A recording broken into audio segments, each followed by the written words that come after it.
Hello there, listeners, and welcome once again to the National Land Podcast. My name is Mac Christian, and I'm the Chief Marketing Officer of National Land Realty and also the host for this podcast. Now, today is a topic that we see a lot of, whether you are looking on social media, in news media, or whether you're just looking at topics about land. What we're talking about today is foreign land ownership. And in case you're curious about what that means and you haven't been watching the headlines, it's conversations about who owns what in the United States of America. We've seen a rash of bills that have recently hit different state legislatures banning foreign land ownership, especially land owned by China. There's also private entity controversy where we see news about who owns what privately in the United States, particularly people like Bill Gates. Today, we're talking with Danny Munch of the American Farm Bureau Federation, who happens to have a particularly deep insight on this topic. The American Farm Bureau Federation digs into this regularly, and Danny took a particular interest to this and dug in himself. Today, we sit down with him to talk about what the data shows, who owns what, and why. And we also talk about some nifty little tricks that organizations might use to sort of hide who owns what and what that can do as far as visibility. Now, this is a really cool topic. I know it's got a lot of controversy to it, but I feel like it's something that everybody wants to know. So sit back, enjoy, and please remember, subscribe to this podcast so you don't miss our next episode, and leave a review if you can. Thank you, and happy listening. All right, I am here with Daniel Munch. Okay, did I pronounce it right? I didn't even ask beforehand. Munch. Munch, yeah, and usually I go by Danny, but my name up there says Daniel. So okay, I'll use Danny. I think that's better because my name Mac is actually my middle name. My first name is John. I get messed up all the time when people go to talk to me, and for some reason, it always ends up as Christensen instead of Christian. But I'm familiar with it. So three first names. I do. I have heard that a lot too. 3 first names is a very familiar thing. Anyways. Danny is an economist for the American Farm Bureau Federation. And when it comes down to, I discovered on the first time that we have talked, Danny was on a previous episode with our podcast. Danny knows the things that he can pull out of his pocket that most people are not going to pull out of their pocket. So we've got a lot of information over here, and we're talking about foreign land ownership today. But Danny, give us a little bit about your background, how you got to the American Farm Bureau Federation, and sort of what you do there. Yeah, so I always zoom out a little bit there, but my parents grew up in the Bronx in New York City, so not a farming background, but they moved to Connecticut, a more rural part of Connecticut before I was born. There was a little beef farm down the road from me, and she was a 4-H leader. I loved animals, so I loved running down there and working with the animals. She sucked me into 4-H. I was showing beef cows and chickens and everything in between, bringing over random animals to my parents' place, and I just got sucked into agriculture and never left. So went over to the University of Connecticut, did my undergraduate there in livestock management and ag econ, interned in Congress for my congressman in ag policy, then went off to grad school at Cornell University, focusing on dairy pricing, but also more broadly food economics. And then ended up as a market reporter as a protein company for about a year, looking at beef prices, pork prices, seafood prices, as well as plant protein prices, and then have been at Farm Bureau now about 5 years. So I cover disaster assistance, specialty crops, dairy, but also a number of niche issues like this foreign ownership issue. And Farm Bureau, just as a reminder, we are a big advocacy organization, the largest general farm organization in the country. We have close to 6 million farmer members from 50 states and Puerto Rico, and we advocate for them to the federal government and federal agencies. So those farmers elect representatives and pass policy each year for us to oppose or support numerous things. We have a close to 200-page policy book on tons of different topics that affect farmers and ranchers each and every day. And we have a team of lobbyists that go up and defend our farmers and ranchers. And as economists, we do a lot of the legislative analysis, market analysis to track markets and figure out how farmers are going to do, how they might and should react to different things happening in the marketplace. So that's sort of where I fit in, but love the job and love working with the U.S. farmers and ranchers. I was going to say, so a little bit of background on the American Farm Bureau Federation is and just to kind of clear up for anybody listening, is it's considered an advocacy group, right? Like it's not, you're not just analyzing to look at just what things are, but also advocating for, right? Yeah, so our team of economists, we do general market tracking, like, pricing, looking at that, look at how geopolitics will impact markets, all that fun, basic education function that we do to educate our members. But we're also looking at and analyzing legislation and saying, all right, this might negatively impact our members, and that informs how we communicate it based on a policy that our farmers and ranchers have. So, our farmers and ranchers, especially in this topic as well, have struggled with the foreign ownership topic. During our policy process 2 years ago now, we had 11 different proposals from our farmers and ranchers, 11 different proposals from 9 states on the foreign ownership issue, and they all contradicted each other, right? We had some states that wanted us to support banning foreign ownership. Others are like, no, it should only be a ban if it's near sensitive military sites or sensitive electricity or generating energy generation infrastructure. Others were like, we don't want the federal government more involved with, my ability to sell land to who I want when I want. If you open the door for the federal government to be involved in this, where does this end? So we had farmers all over the edges of this issue on different sides of it, and try and figure out which way to move forward. So that became sort of an undertaking for our staff of how can we inform our members so they can make a recommendation to us on what positions to take in this space. And onto that issue, when we're talking about foreign land ownership, I feel like we have to almost jump away from just foreign land ownership, because a lot of the conversation in the last, I'm going to say, 5 years? We're going on 5 years of probably this conversation of one, Chinese land ownership in America, then you have Hawaii, Illinois, Iowa, Montana, Florida. I think both the Dakotas have all announced bills to ban Chinese land ownership. And then you also have the Bill Gates conversation, where it's like Bill Gates is buying all the land in the United States and manipulating commodity prices or introducing GMOs. There's a lot, and I guess I don't want to exploit any of those theories or anything like that. But I mean, the best thing we can do is talk about the actual evidence and kind of go through what exactly is owned where.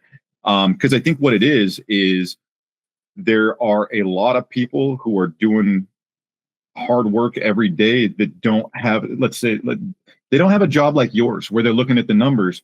So you have to rely on certain people to give you the message, and some of those people are giving weird messages because there's either a political advantage or usually you got headline advantage or political advantage, right? And especially with news media, that's one of those ones I always kind of go into when I get into economics. It's like, okay, they're going to give you the story that gets the most clicks because that's how they get the most ad dollars, because that's how they show the advertisers that there's more eyeballs on that. And so they're going to give you the headline. Whole different story. But these are headline grabbers, right? I mean, this has been all over the media. This has been all over people talk about this a lot. Let's dive in. So you started a research project on foreign land ownership a while ago, right? We were talking about this, and you did the deep dive. Yeah, and part of this was because, just as you were saying, our members were being told this is a problem that they have to deal with, not knowing that this is a problem they have to deal with, and they wanted to know what the data showed. So we sort of tried to figure out what sort of, number one, what policies are in place to collect data, and number two, how accurate is that data, and what does the data show? So we've been putting together since then a series of reports on this issue so that our members could be better informed about, where is foreign ownership happening in this country? What kind of land are they owning? Which countries are involved? What kind of companies are we looking at? Those are the sorts of questions our members have been asking us, and we've sort of dove inside these reports. Well, excellent. So let's kind of dive in here. So in terms of foreign land ownership, explain how this works. Like, why would a foreign entity want to own land in the United States in the first place?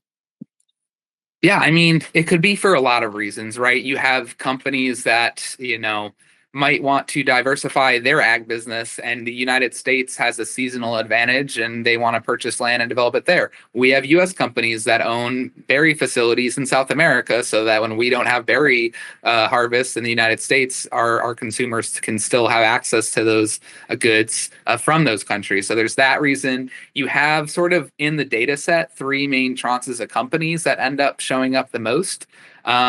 Renewable energy is one of the biggest ones, and we'll dive into that a little bit more in depth. But foreign countries having to prove offsets to their governments that increasingly have more environmental related policies, in terms of showing greenhouse gas offsets. A lot of these smaller European countries don't have large open lands to put wind and solar farms. The United States does, and it's low cost compared to that land. So we've seen an increase of amount of companies' names showing, wind, solar, renewable energy. So that's a big section. You have a lot of timber companies. We'll dive into that a little bit. But foreign interest in having forest land and corrugated cardboard as shipping increases and all that piece of it as well. And then you also have the companies investing in for the money value. Your life insurance companies pop up quite a bit in the data set, asset management companies that are really looking at the value of U.S. ag land as a long-term investment. So those are sort of the three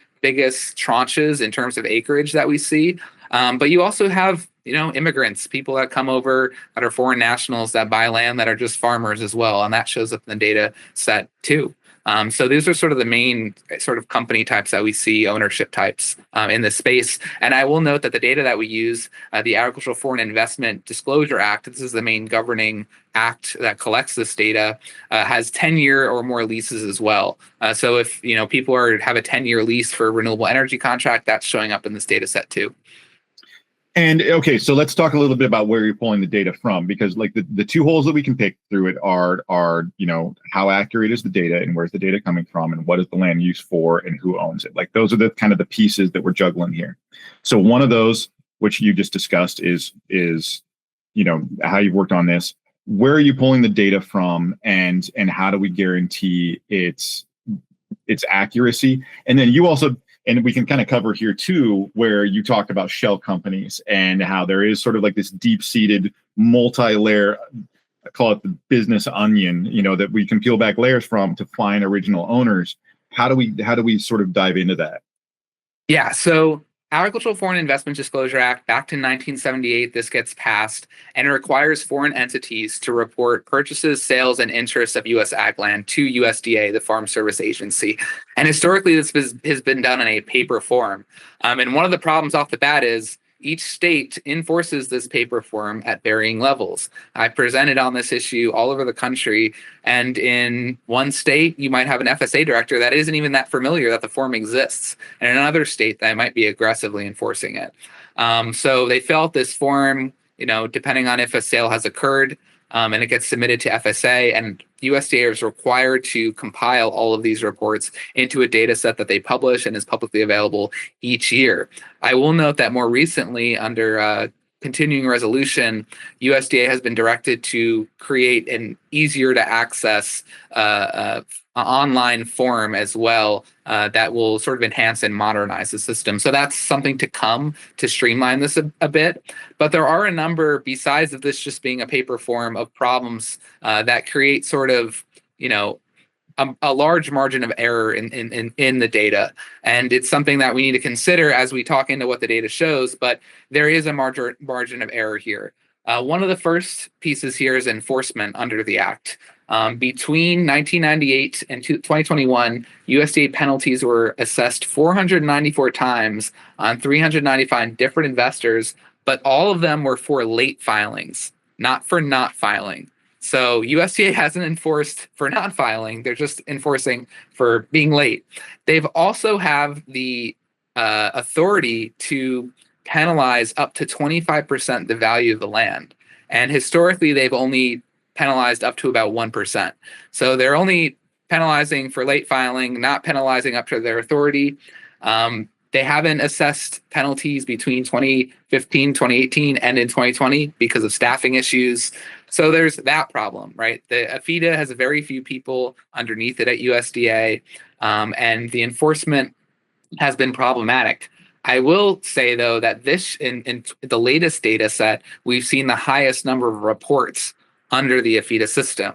And as we see this become more of a media issue, we think that companies that are purchasing land want to make sure they protect themselves and don't end up in a media story by reporting themselves to USDA. So that's starting to become less of a problem as we get more folks that report. You talk about this shell corporation piece. USDA only has the resources to enforce up to a third tier of ownership. So say you have a company addressed at one level and that's owned by another company here, that third level is what USDA can get to. If ultimately the warm body that's benefiting from the land is at a fourth, fifth, sixth, seventh tier of ownership, we don't know where they're located. So if we look in the data set, the Cayman Islands pops up as, a substantial amount of land, which is often where a lot of these shell corporations might be addressed. So we don't know from the data set where those warm bodies are also from. Lastly, it only shows countries of the largest owner based on the number of owners for any plot of land. So that's confusing. Say you have 5 owners, countries on related to a company, and most of them own about 20%. One owns slightly more than 20%. Say that's the UK. The UK is going to be the one that shows up in the data set associated with that land, not the rest of the owners. So you might have a large number of acreage associated with other countries that are also investors, but they're not showing up in the data set. So it limits our ability to get out all the warm bodies benefiting. That said, because of this sort of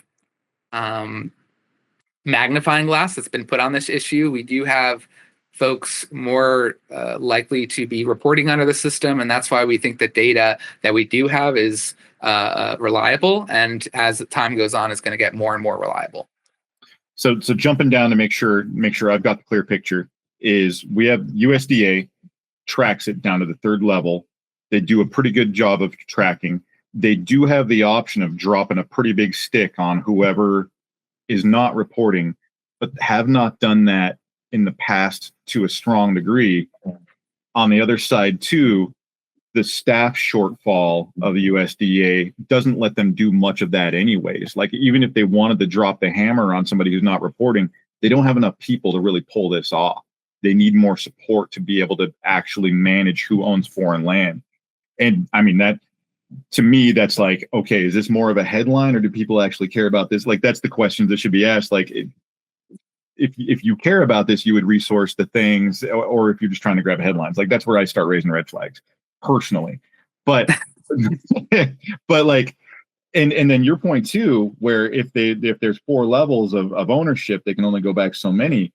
Where we have, I noticed too, you had and I'll provide links to all this too, where you can see the graphs of where you sort of outlined land ownership.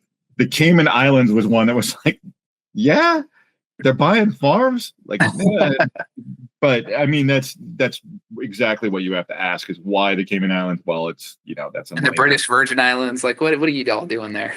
yeah. But I mean, maybe like, there's definitely a resource thing there, because of how much corn can you grow in the Virgin Islands? You need food, right? So there's that, but it's suspect.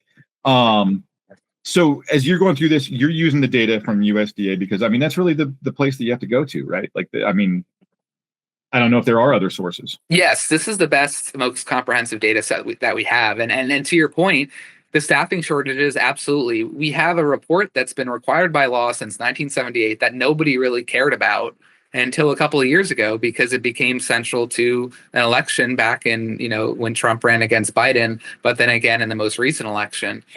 So because of that, there's been a lot more eyes on this report. They're trying to shift some more resources just on the enforcement. 2024 was the first time that they imposed penalties for not filing. It's the first time that they have. Only $13,000 of penalties under that. There was still about over 1.1 million in late filing enforcement, but they are starting to do a little bit of that. Up until that point, they hadn't, as I mentioned. But this is the best data set we have. It's right now, it's just an Excel sheet of thousands and thousands of entries. Like I said, they're going to try to hopefully enhance that and modernize that. But we are able to pull out the data from that. And as far as land ownership goes, what are we looking at in terms of domestic ownership versus foreign ownership, like big picture, no specific countries in there? Right. So altogether, if we look at all U.S. privately held land in the country, about 3.61% of it is owned by foreign investors. That's about 48.85 million acres. When we break that down even further, about a third of that is Canadian. Jump up a little more, then you have the Netherlands, Italy, United Kingdom, Germany. They all account together for about 62% of U.S. held, of foreign held U.S. ag land. So very quickly, this issue becomes, okay, well, these are friendly nations considered by most of the American country, most of the American constituency as friendly nations that are owning much more than 62% of this foreign ownership. That means it's a very small percentage that people have an issue with. So over 99% ends up being owned by either a U.S. privately held individual or these friendly nations, but 3.61% held by foreign individuals. Got you. And does that take in government-owned land like BLM land as well, or is this strictly private ownership? This is just talking about land that's private ownership. BLM, DOD, U.S. Fish and Wildlife, that's not part of this circle. So it basically just means if you include those that land, it would be even a smaller sliver. I was going to say, you would, if you included things like BLM land, just government-owned land, federal land, however you want to put it, state-owned land as well, then you drop from 3.61% to less than that. I'm not doing math today, but it's a small piece of the pie. When it comes down to, do we know what acreage is, like roughly? In terms of total foreign ownership? Yeah, so 45.85 million acres. 45 million acres. Okay. Yes. Is foreign owned. And again, like you pointed to, like Canada is by far and away the largest landowner in the United States. Makes sense. They're next door. And then the one that always surprised me, because I've done a deep dive in the past too, was the Netherlands comes up as number 2. And it was like, why? What? And I mean, do you have any insight into those, because their ownership is huge compared to other countries? Well, people forget that the Netherlands in Europe is one of the biggest agricultural powerhouses that exists in Europe. So you have the Wageningen University, which is often the most competitive ag university in the world. It fights with, my alma mater, Cornell, and UC Davis for that top slot. But they pump out a ton of agricultural productivity. So just because of the role that they have in global agricultural markets and exports, they have a lot of companies that get involved in U.S. agriculture. They're also already heavily developed in terms of land. So they need a place like the United States that has cheap land access to diversify their risk. And they're also one of the countries that pops up a lot in the renewable energy space, where they're probably trying to prove offsets and greenhouse gas reductions by investing in long-term leases and in wind and solar. So that's part of the reason there. And when you're talking about renewable energy, and I want to make sure that it's explained in a way that it's like, okay, light bulb, it's basically a carbon credit market, right? Like this is a country saying, we don't have enough land to do a renewable energy offset for the energy that we expanded, but this other country over here has land. I can throw a renewable resource on there, and I can say I compensated for what we use, even though it's in another country, because I'm globally helping the environment from that level. Yes, that's what we're thinking it is. I mean, and that's explained a lot of the increase that we've seen in foreign ownership. So, let's kind of move to that for a little bit. But we have, up until 2010, the percentage of U.S. privately held land that was foreign owned had remained quite stable at around 2%. Since, I want to say, 2015, that number started to tick up each year more and more, where we're up to, we were at 2.3% in 2017, went up to 2.8% in 2019, 3.5% in 2022, and now 3.61%. Since 2010, we've increased by about 21 million acres, an 85% increase.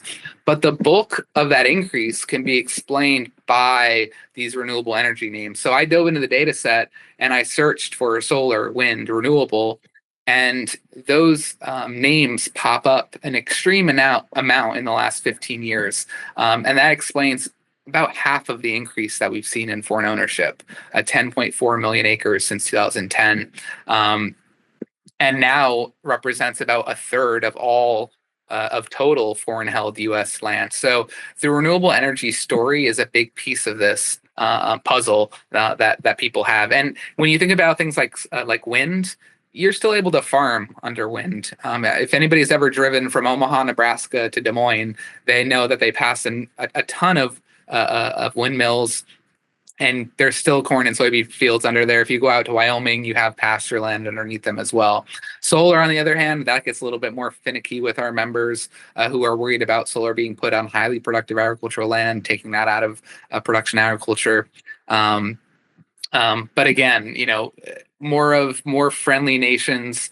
Most of the nations listed in that list from Europe, the only one in the top 10 that wasn't in Europe was Australia, related to the renewable energy piece. Okay. And that's also a good point, is that you don't lose productivity on wind development. You do lose it on solar development. No sunlight is hitting the ground if you're trying to capture the sunlight on a panel. And in terms of output, I think solar has a reputation of being higher output per acre than wind. So it's sort of a trade-off thing as far as like what that is. But fundamentally, what we're looking at is countries trying to offset their carbon footprint by utilizing our mass swaths of land that we have. And it makes sense too, as far as like of the countries that have open land that is able to be invested in, we're probably the top. I mean, you have Mongolia is one, but I haven't seen a lot of tremendous crops come out of Mongolia, just soil and the temperature and everything else, right? Like Russia, Mongolia definitely have the land mass, but not the productivity. So it's going to be us, is kind of... Right. And it's also the infrastructure too. When you have these modern nations from Europe looking for partners to purchase these countries, these plots of land from, the United States and the partnership and the modernization in our economy bodes well for that investment. And you're exactly right on sort of, these open spaces when it comes to renewable energy. Places like Texas, Oklahoma, that's the first and the fifth top states for foreign ownership in terms of land. And a lot of that is in, open cropland and pasture land. On the other side of things, if we zoom out a little bit, and look at what kind of land do they own, 50% of foreign held ag land in this country is forest land. So that's not even related to the renewable energy piece. Renewable energy is about a third of it in total, which that's mostly on pasture land and cropland. But half of all foreign owned land is in forest land. Millions of acres in northern Maine owned by Canadians, which the people in Maine don't have a problem with.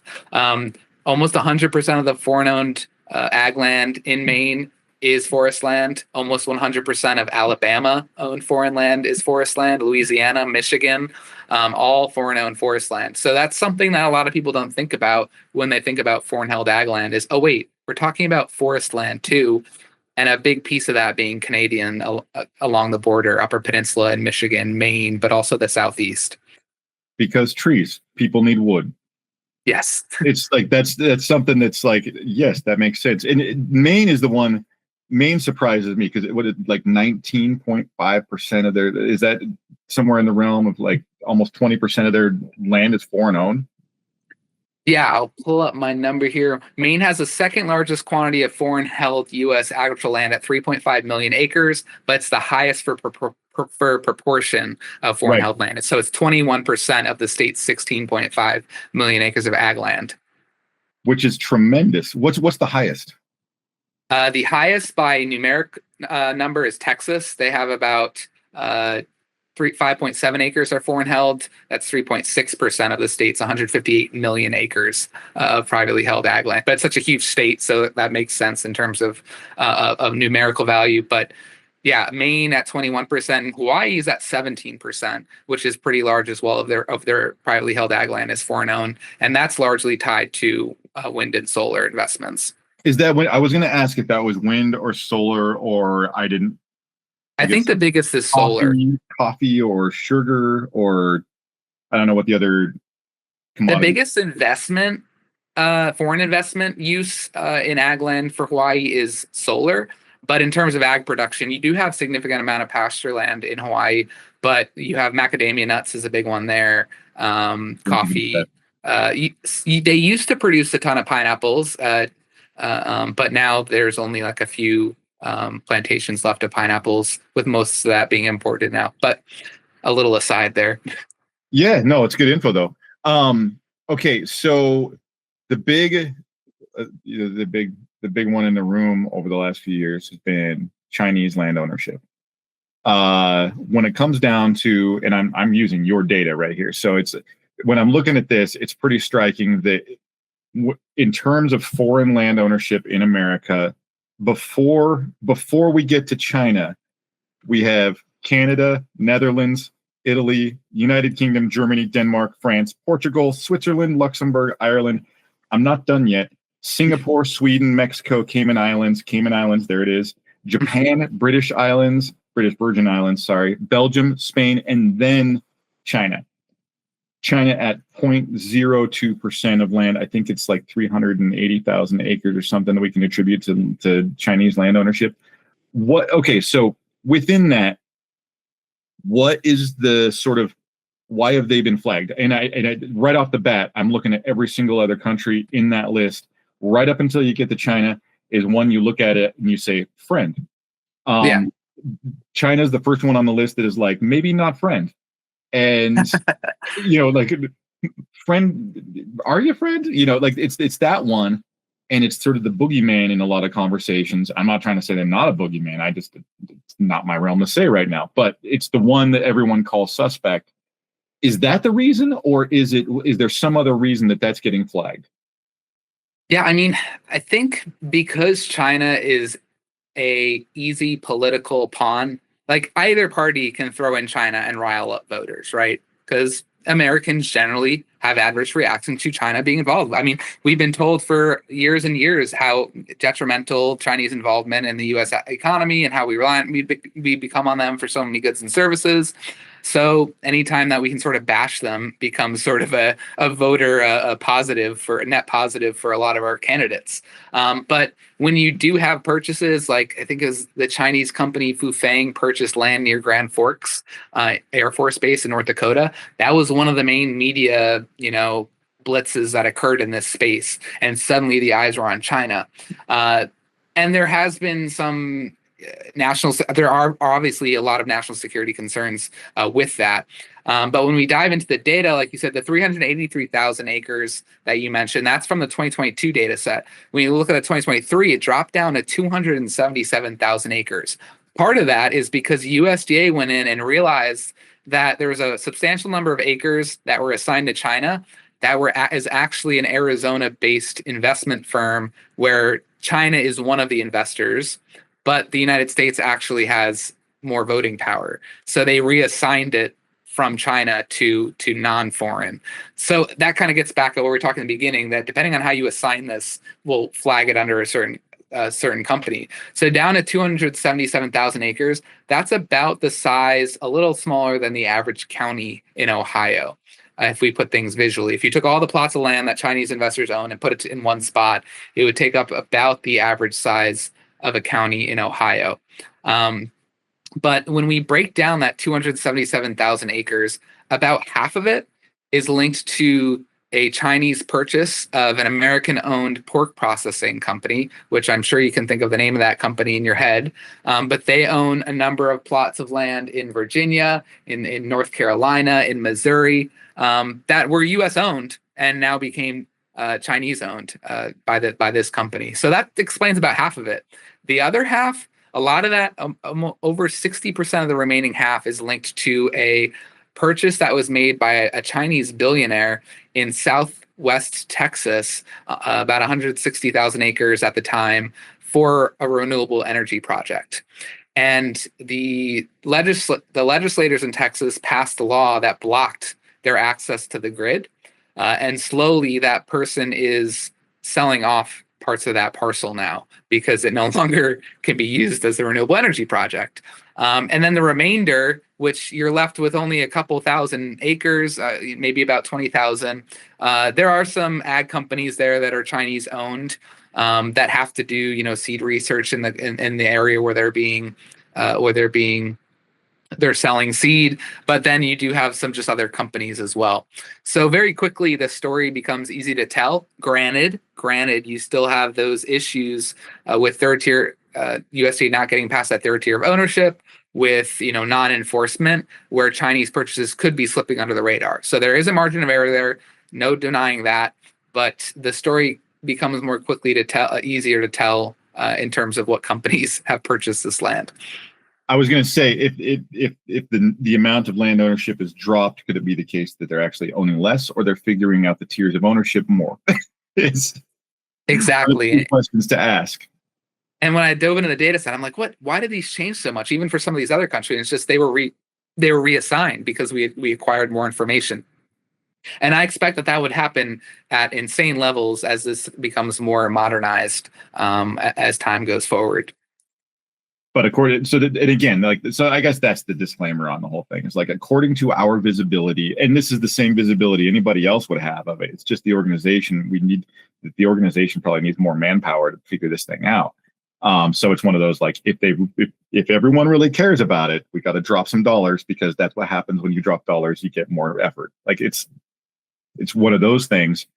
But according to what we have right now, the other argument with Chinese land ownership is, it's not how much, it's where.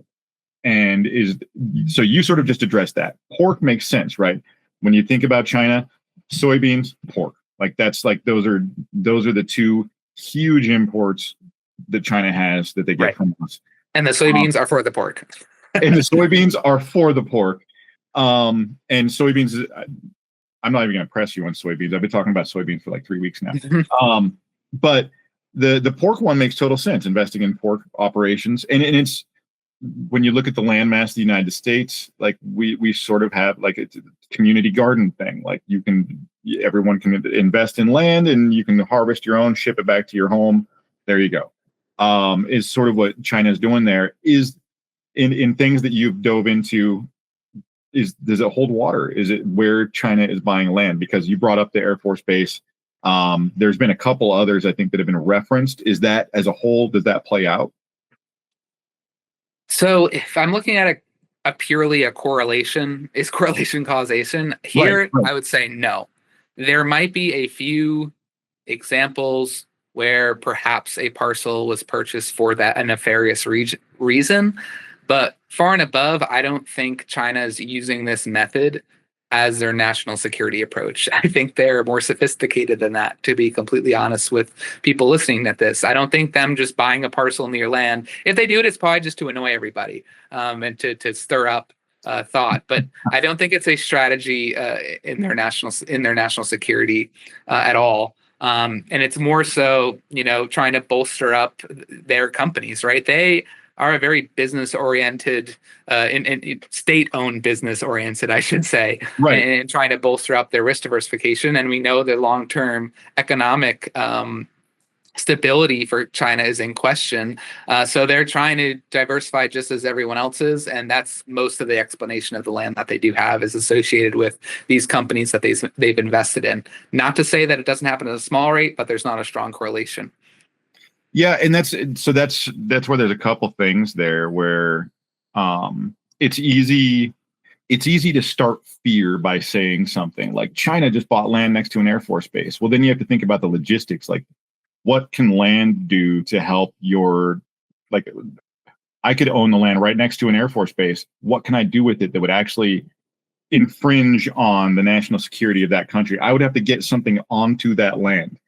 Right. And to bring it in I would have to somehow smuggle something in, get it in there, establish it, install it, not be detected by satellite or anybody else that's watching my land because I bought it next to an Air Force base, and somehow build something that could actually infringe or. Right. And are you trying to tell me that China doesn't already have the capabilities to very quickly zoom into our airspace and look at what we're doing. They already have that. They already have And satellites. we let, I mean, when was it, 3 years ago, where we let a Chinese balloon go across Montana all the way down to South Carolina? I was in South Carolina near the beach at my parents' place, and I watched it get shot down, and we didn't shoot it down until after it had crossed the whole country. So I guarantee you that China has the technological sophistication to have national security approaches that don't involve buying up an acre of land near a military base. If they want to do that, again, I think it's, they're trying to stir up the media. Might be poking the bear a little bit there. Right, like, poking the bear that they can do it, but, not a major piece of their national security approach.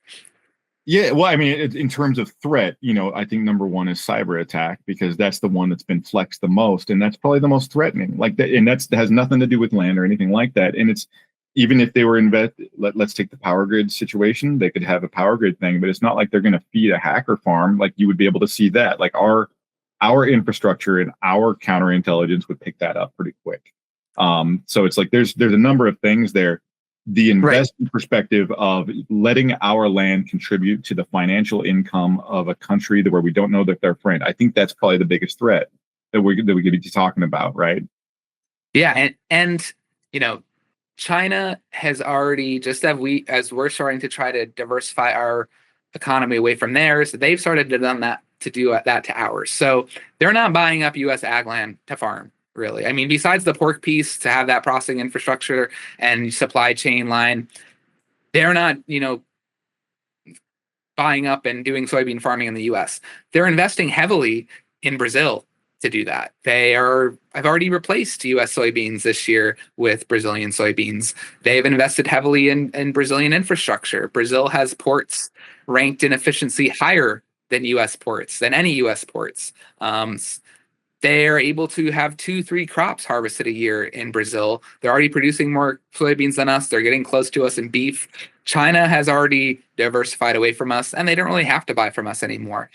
So that's part of the story as well, is, they're not farming in the U.S. besides the pork supply chain that they have for their people's consumption. They have other eggs and baskets elsewhere that they rely on. That was, I raised that point. I think it was Gary. I think it was Gary Schnittke talking about, if you're going to play hardball with somebody, make sure they don't have a better option. Like if you're going to tear somebody and you have an export that they like, make sure another country can't produce that export cheaper and better than you can, because that puts you behind the 8 ball. Like and we're finding that out with soybeans right now. That's where it's like a play. Foreign buyers like certainty and consistency in their supply chain. And when we have a port system that ranks amongst the lowest in the world, because a lot of our ports don't even allow automation, I think it's, Tacoma's number 401 out of 405 listed ports. LA, Long Beach, all in like the bottom 20. Our highest one up is in the 50s in Charleston, South Carolina. But when you can't even compete with, ports in Colombia, Brazil, Oman, Vietnam, because they don't have that same efficiency problems, that puts us at the bottom of the competition list. And, foreign countries are more unlikely to purchase from us when we can't be reliable. Right. Another aside. That's a whole bag of worms we could go to. That's a fun one too. Yeah. So, okay.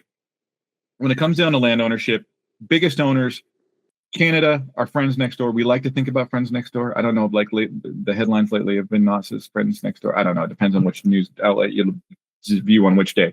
But Canada. I say our friends next door. I still like our Canadian friends. I still like our Canadian friends too.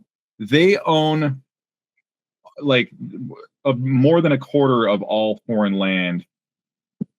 Yeah. Basically, more than a third. More than a third of all foreign-owned land is owned by Canada, and you have to assume that's the nefarious purpose there. And you're talking about timber more than likely, and some commodities that they're shipping back up north to sort of diversify their interests. And then the rest of the places we're looking at energy production, food, and investments, right? Like that's the majority of what we have.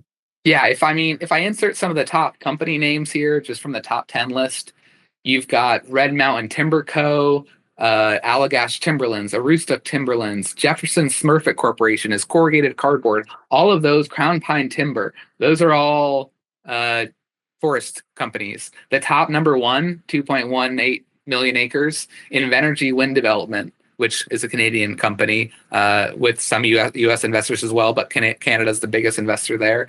They're the largest number one company involved, but energy. The largest non-renewable energy or forestry company on here is John Hancock Life Insurance Company, also linked to Canadian investors. It used to be U.S. based, and until Canada bought up the largest stake.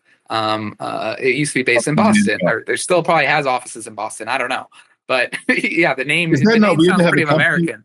I was going to say it's got a company named after an American signee that an American, we're going to call it an American signature, right? Like that's everybody knows that one. Right. Owned by Canada. I think that's really funny. I find those things funny. Right. Do we know that? Okay, so what the acreage on Canadian ownership? Do we know that? Yes, that is. Let me pull it up here. Pull out you might need to shorten this. Giant spreadsheet there. You got that. 15.35 million acres. Okay, so Canada owns 15 million acres. Yeah. China owns, we're going to say between 200,000 and 300,000 because it was 380, and you said it's lower down to like 270, and somewhere between is the truth. That's pretty striking as far as the difference, and that is comparing 1.21% of foreign-owned land to 0.02%, and then all of the other countries I named are in between. Right, exactly. It's so tiny in comparison. I mean, I have a map in my first article that shows sort of, you know, if you took all the plots of land owned by Canada and put it in one spot, what would that look like? And I know listeners aren't going to know the size of San Bernardino County off the top of their head in California, but that's what's lit up for Canada. It's the biggest county in the one of the biggest counties in the country in terms of land area, Southern California. But look that up when you get home and look up San Bernardino County, California, and then look up the average size county in Ohio, and that's sort of the comparison there. And then all other countries, if you took all other countries and put them together, those plots of lands, it's the Texas Panhandle. The Texas Panhandle. Okay, that's the big chunk of all those countries combined. Okay. Yes. That's good perspective, though. And I got you blocked for an hour. I want to keep conscientious of your time and everything. But I want to touch on private land ownership. The other one that we touched on was the Bill Gates thing, right? Like Bill Gates is buying up all the land in the United States, and there's been numerous headlines. Gonna feed us genetically modified plants, gonna control the food supply, numerous things there. But it's almost more striking when you get to the private land ownership side, and I can just jump in on that. Our friends over at the Land Report did a pretty lengthy review of this, but when it comes down to land ownership, Bill Gates almost owns exactly as much land as China. 275,000 acres. When it comes down to private land owners, he falls to, I think, number 43 is where he sort of lands. If you compare it to the largest landowner, the Emerson family is like 2.4 million acres. Everyone's favorite actor, Ted Turner, right? Owns like 2 million acres. He's an actor, right? Yeah. But as far as what people own, you've got to go like 5 pages deep on a counter to pick up Bill Gates when it comes down to private land ownership. It's not even really a blip. Yeah, and that's honestly the private ownership by billionaires is more of a concern to our members than these countries. Part of the reason is, again, we don't know the intention of some of this. A lot of the foreign investments, we can see intention, right? We see renewable energy leases. We see land value for the asset money version of it. We see them actually farming and using it for ag. We see those land uses, and it's being tracked and monitored. We don't know, and we have no really oversight of what some of these private individuals are doing with productive ag land. So that's sort of a concern. And, yes, Bill Gates farther down at 277,000 acres, again, about the size of the average county in Ohio. So not huge in the scheme of things, but they have the ability to sort of manipulate markets via other channels, right? I mean, Bill Gates has millions and millions of dollars in all of these sort of think tanks and nonprofit groups to try to skew public opinion on agriculture in certain ways. And that's more of the threat that our farmers are worried about. You mentioned GMO, right? GMO is safe, right? We know it's safe. It's been proven safe time and time again, and has helped save millions of lives across, Southeast Asia with the vitamin A thing, preventing blindness, using GMO rice, things of that nature. Just so many different examples of how this has helped support human nutrition, but also just prevented hunger. And that sort of rhetoric coming from billionaires who might not really know how the ag system works that well is of more concern to our members than some of these other conditions. So the land ownership piece, how much he owns, not really an issue, but more of the rhetoric that comes with it. I was going to say, I feel like that's the theme for all of this conversation is it's not so much the ownership as the rhetoric around it, which, that's sort of the nature of information. If you own the information, then you can own the opinion. There's a lot of opinion that has sort of built around these conversations. And even with these facts out there, like we've acknowledged too, with the disclaimer of like there could be some layering to this to skew some of the numbers, but for the most part, it's not going to be enough for us to really be like freaking out about. Like is how it seems. Right, and it's like a lot of churches own millions of acres of land. I think the Mormon Church owns 2.3 million acres. Nobody really cares about that, right? Right, they're using a lot of it for charitable causes and other sort of longer term investment resources. But it's just not concerning to our folks, and especially, and I brought this up in the beginning, but private property rights is so central to one of the policy pillars of American Farm Bureau, right? That's something of farmers being able to buy and sell land and not having strong government intervention in that ability, and be able to do what you want to do on that land is sort of something that we defend at Farm Bureau. So it is one of the big sticking points in this policy argument is how do we more regulate foreign ownership? If you actually think it's a problem, how do you regulate it in a way that's not going to infringe on my rights as a private property owner? That's really been a sticking point in our membership conversations about the right way to do that. And oftentimes there hasn't really been a good way surfaced. So that's a big piece of the puzzle as well. That's where it gets into, we've legislated around foreign land ownership, but have we really solved any problems with that legislation, or have we got headlines? That's like that's always the right question to ask is like, what problem was solved versus what headline did you grab? And I would say in this, the facts sort of bear out. Right. And just for listeners who might be interested in, North Korea owns no acreage in the United States. Russia, associated companies are at 11, which I'm sure people are so concerned about those 11 acres, wherever they may be. 11 acres. Cuba, 58, which is probably a Cuban immigrant down in Florida. Venezuela is at about 90,000 acres. But again, that's heavily concentrated in southern Florida. Sugar-related company, I think, was part of that. Probably Venezuelan immigrants or a company associated with Venezuelans who have escaped Venezuela and are now living the American dream, right? And then Iranians, about 3,000 acres. So people might be, thinking about other countries also often considered national security threats. And again, just very tiny totals. I don't think we summed it up either. What's total agricultural land in the United States? We're between it's like 950 million acres. Okay. And then of that 950 million acres, about 40 million are owned by foreign entities in total, 48 million. Yeah. And, I have to remember which statistics includes the government owned land and which doesn't. Okay. But yeah, but I think about whatever 45 million is 3% of whatever that number is. I just said we're not mathing today. We do, yeah. No, but again, Okay, so I've run you a minute over. I want to be conscientious of your time. I know that you've got stuff to get onto, and I can't explain enough how much I appreciate you spending an hour with us here today. This is cool.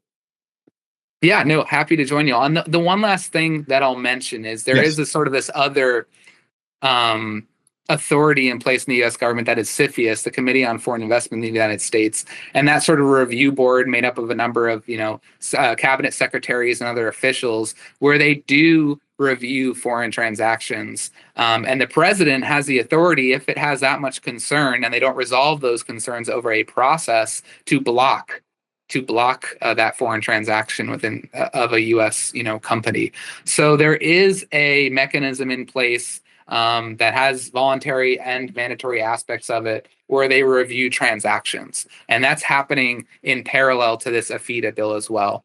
And when our farmers learned about that, they didn't know it existed, but when they learned that that's in place, they became even less concerned, because there's somebody that's always going to be looking and keeping track of those purchases and mergers and looking out for U.S. constituency on what those national security threats are. That's good to know too, because we have a watchdog group and we have a regulatory group that is looking at the individual transactions. Well, the ones that we can see, but they are looking, and that's good to know. And just want to throw that in there, because if any readers know or listeners here know about that, that might be something that they want us to mention. Yes, I would agree. Well, awesome, man. Thank you so much again. This is so cool. I can link to all your articles, right, that you sent over? Yeah, absolutely. They're all public. All right, cool. I will link to all of those for any of you out there that are interested in looking. And is there anything else beneficial that I can throw in there? What else can I do? I think that's really it. I think those are the most up-to-date resources we have on it. There's, if you type in AFIDA into Google, you can go look at the reports right from USDA as well. But I think my charts are a little bit better than their version. Not to be I have my own research thing that I'd done. I'd build out some diagrams here when I was doing some research on the same topic, and it was like, oh, your articles are way better looking. Well, I appreciate that. They look good. So I'll get those out to anybody interested. And thank you again. This is a very cool topic. Yeah. Thanks for having me on, Mac. All right, man. Take care. Bye. 58 for the National Land Podcast with Danny Munch of the American Farm Bureau Federation, discussing foreign land ownership, as well as we dabble a little bit into some private land ownership as well in the United States, discussing who owns what and how much. You can learn more about land ownership and the buying and selling of land at nationalland.com. And again, please subscribe to this podcast so you don't miss our next episodes. Thank you. And we're about that time of season, so happy holidays.